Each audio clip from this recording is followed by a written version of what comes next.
Glenn Greenwald and Alan Dershowitz met up in New York City to debate U.S. policy towards Iran. Should we bomb Iran?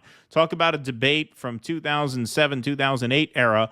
At one point in this debate, Dershowitz apparently said we should have attacked Iran instead of Iraq in 2003, which is one way to interpret foreign affairs circa mid-aughts. But this is another piece in which Dershowitz is talking about the Iranian airstrike against Israel. And this is old school Greenwald in action. This is what many of us got to know Greenwald for.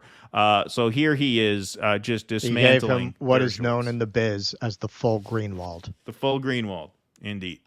That Iran did not want to kill Israelis, that it sent these hundreds of drones knowing they would all be miraculously stopped. Can you justify that? Yeah, what I want to say is if Iran has such a primitive army that they're not capable of landing even a single missile inside Israel because all they have is a bunch of crappy drones and slow missiles that can be removed from the sky by Jordan and by the United Arab Emirates, then they're hardly an imposing country. The reality is that Hezbollah... All you need is one to get through. Alan, please. One. Hezbollah has hundreds of, tens of thousands, probably hundreds of thousands of highly sophisticated missiles pointed directly at every single major Israeli city, including Tel Aviv. If Iran wanted to do a kind of response against Israel that you're suggesting they wanted, they had that capability and they didn't because they're a rational, restrained country that didn't want to end up in a world war.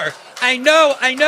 The only rational, restrained countries are America, Israel, and the West. That's what your media tells you all the time, so I know that you believe that. But there are actually other rational, restrained countries in the world, too. You're always told there's a new Hitler in Iran, there's a new Hitler in Russia, there's a new Hitler named Hamas, there's a new Hitler in Syria, and you believe it all the time, and you stand up and you cheer all those evil, irrational countries. As I said, if you look at who the ones are who are starting wars, it is your country, the United States, and along with Israel as well. And that is just the reality if you remove yourself from Western propaganda. Yeah. That is the Greenwald that we all came to know. And I'm not suggesting he abandoned that in any sense. He hasn't. He's been very principled throughout his career as a journalist, which is why he has attracted such a viewpoint diverse audience. But when we had Glenn on the show, he talked about the danger of audience capture. He was very forward with us. He said, yeah, I've attracted a pretty big MAGA following over the past few years because he was anti-Russiagate, as we were, and didn't see Trump as the cause of every political problem in the country, but rather a symptom, which is basically our take on it, too. Sure. And Jimmy's, and we all get called, these sort of crypto closet Trumpers because of that. And he's been called that too, and we've been called that too, and I don't mind being called that. Not after tonight. Yeah, right. Not after tonight. I don't mind MAGA people showing up in our audience and our chat. In fact, we welcome them with open arms. Yep. But that anti-war critique, anti-imperialist critique, is what a lot of us who have been following Glenn's work for decades now came to know him for. That reminded me of the epic smackdown he gave Bill Maher when Bill Maher made a very similar argument. And Greenwald says, we keep calling all these Muslim countries violent. Yep.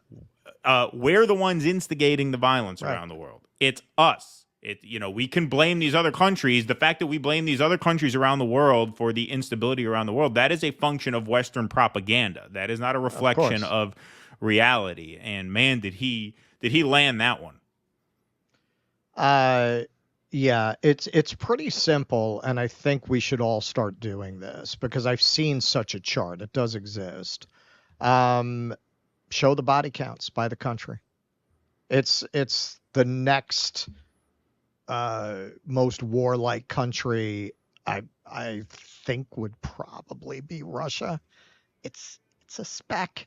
It's a speck compared to the number of casualties the United States is responsible for. It's not even in the neighborhood. It really isn't. It's like atomic level compared to our level of death and destruction that we've imposed on the world. It's Marcus Aurelius. How do you know a thing? By what it does.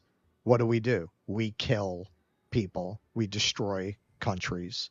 we displace governments, we overthrow leaders, we knock countries back to a state where they reestablish slave trades, as in Libya. I don't see Russia doing that. I don't see China doing that. I don't see Saudi Arabia doing that. And certainly there are internal laws within Saudi Arabia that I don't agree with. But one, that's for the Saudi Arabians to sort out. And two, even if all the worst things that are said about China and Russia and the Middle East, if all the worst things are true, they still do not even begin to approach the level of genocidal, maniacal murder that the United States has committed. Please clap.